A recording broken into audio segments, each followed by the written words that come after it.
G'day everyone.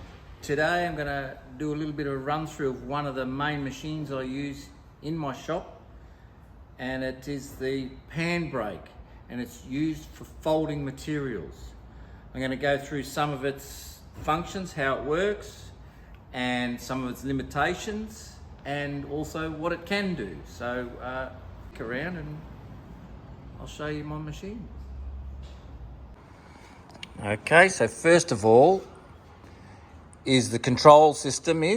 We have a off button here, which is also a slap emergency off button, on button, and we have here a auto and a manual.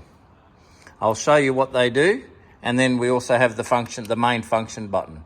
This just opens it up to see what's inside, loaded full of electronics. We don't need to touch that. All right. Over here is the hydraulic system. It's electric over hydraulic. The hydraulic system raises and lowers the beds and the folding mechanism all in one. We also have a limits bar.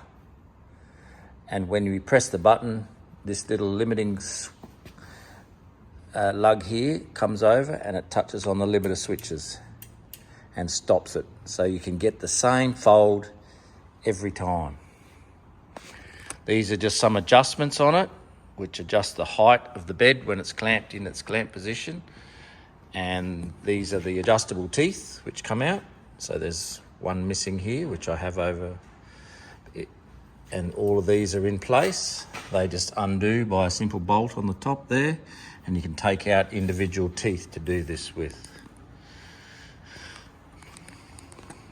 Again, same on the other side. We have little adjusters here for the height of the bed. We can raise and lower the height of the bed here as well. All right, that is adjusted for what I use majority of the time, which is 3mm aluminium. And how you adjust that are these big sliding bolts down the side here. Undo them, drops the bed down. Then we have underneath here, a screw nut, which can wind the bed up or down, depending on where it needs to go. All right, that's the machine. It's 2.4 metres long. The bed, 2.4 metres long. And it'll do a full sheet, no problems at all, up to 4mm aluminium and 3mm steel.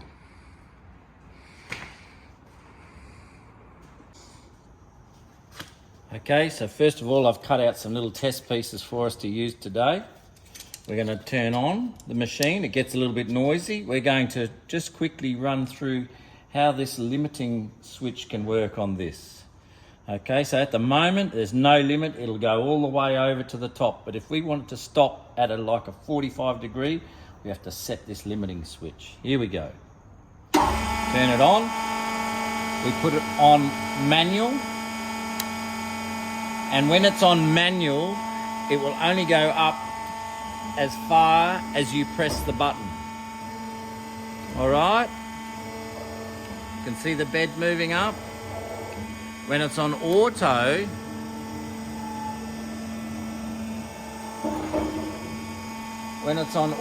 it will go automatically to the limiting switch. On auto now, up to the limit switch. And then come back down again. And it'll do that day after day after day.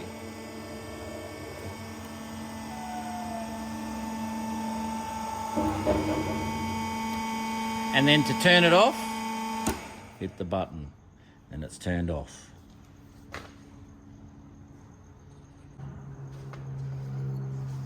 Start. Whoop, press, it won't start until you unclip this. Hydraulics. This lifts the bed over here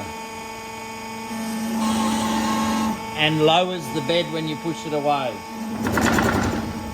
All right, we want to lower the bed onto a piece. I haven't marked anything out. We'll just lower the bed down onto it. Like so. We've got our automatic angle set. We've set this on auto and away it goes. Boom, finished. Undo that. Put in a new piece. Sit it in there, press it down. Auto, press the button. It should come out the same as the first one. Lift it up, turn it off so we can talk. Compare the pair. Pretty well line up with one another. All right, and it'll do that all day long. Okay.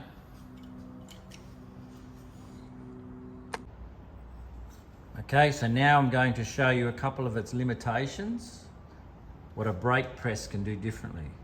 This is a piece, and the center piece here to here is narrower than the legs. This is where it gets caught, and I will show you how.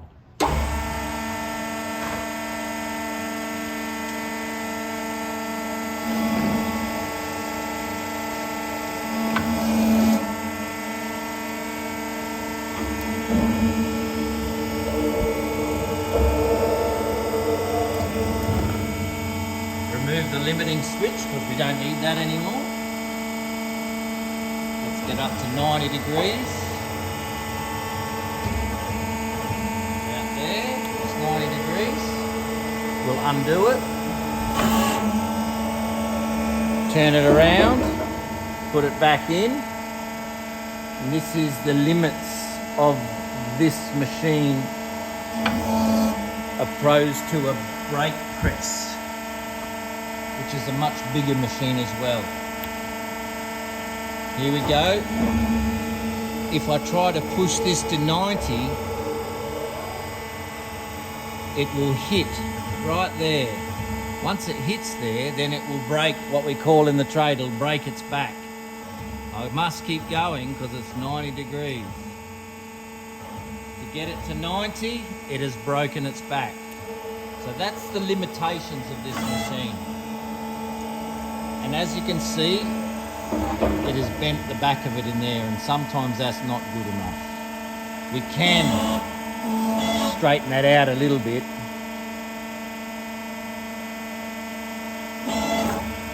But you still have the bent piece in the back of it. So as long as your legs are as long as the width of it, it will be okay. And I'll demonstrate this.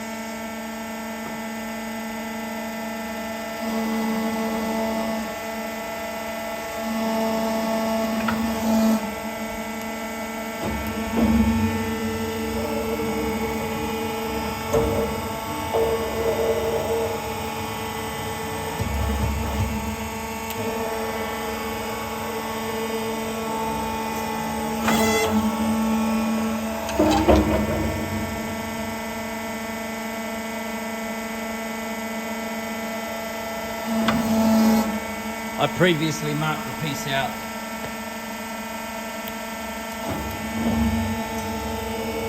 And we should get to 90 degrees here as it touches it.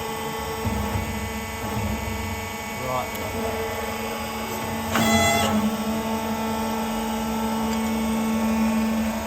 A little bit out.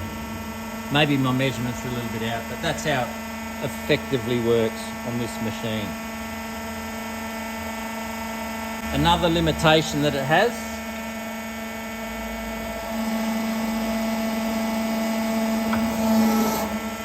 some people ask for these funky numbers for it to be bent at, and you can't always get those numbers they ask for. For example, the 90-degree bend. The closest I can get to this bend is as close as the machine is going to allow me to get to it. Anything less than this distance here, I cannot do.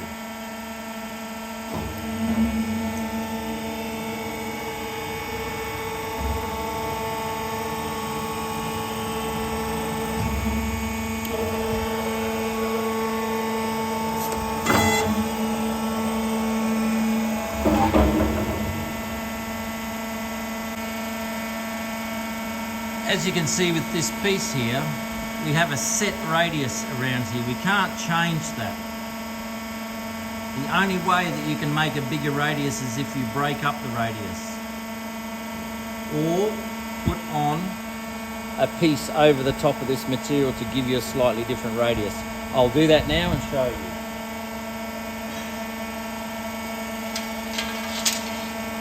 This is the piece that I used before, and it'll slide over the top of that, and then we can get a different radius out of it.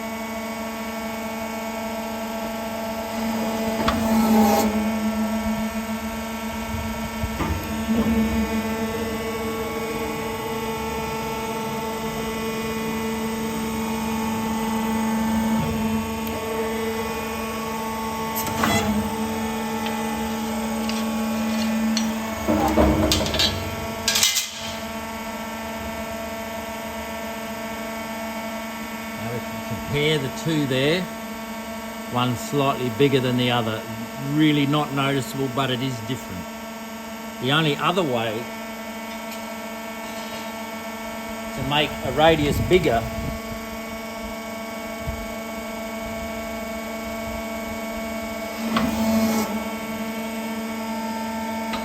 is to set, I'll turn you around, set the limitation bar.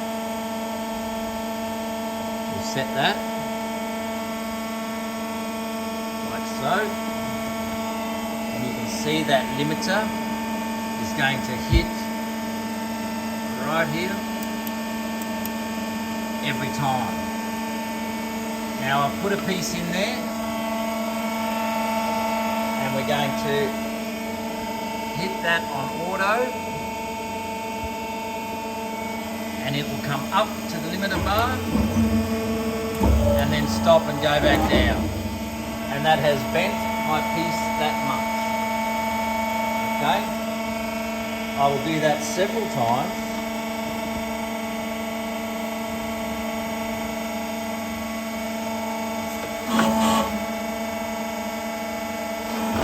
At different intervals.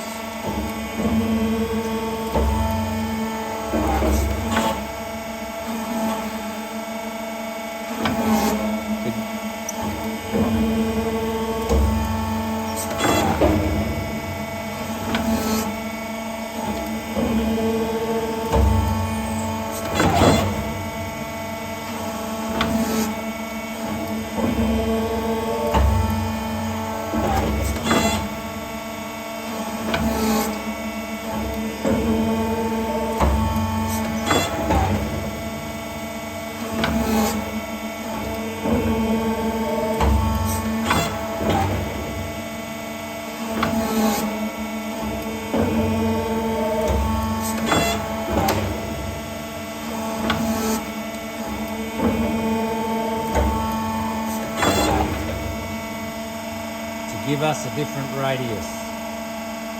Right, needless to say, I would mark all of that out. I didn't on this temporary piece here, but it gives you a nice radius, and if you mark it all out, 10 millimeters in between, and you hit it the same every time, you get a nice consistent bend throughout it all.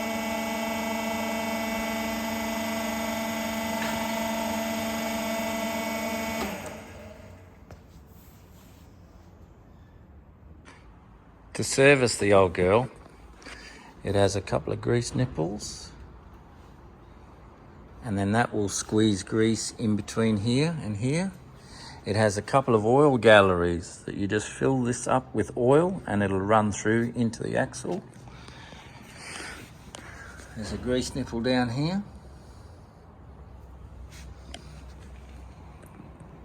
Same at the other end. A couple of grease nipples here. One here, and the oil gallery at this end here. But there's a bearing behind this plate here, and it just pivots on here.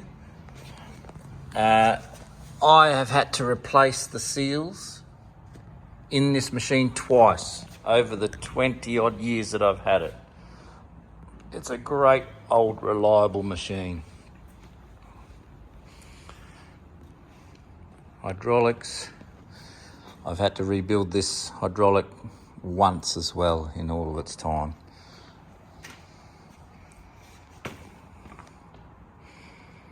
Behind the machine here, we have 2 rams, one on each side. There's a hydraulic motor in behind there and a hydraulic tank down the bottom here. The hydraulic motor runs off 3-phase, runs underneath here, across to the wall and up to one of these plugs. Obviously not the one that's turned off. All right, and on the back here I have carpet on the back. When you lay a brand new sheet of material out here, you don't want to scratch it.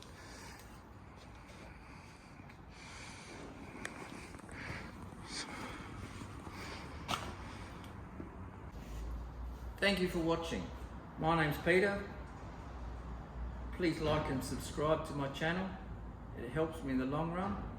There's more to be seen around my workshop of what I use on a day-to-day basis, and hopefully I can explain a few more tricks around the place.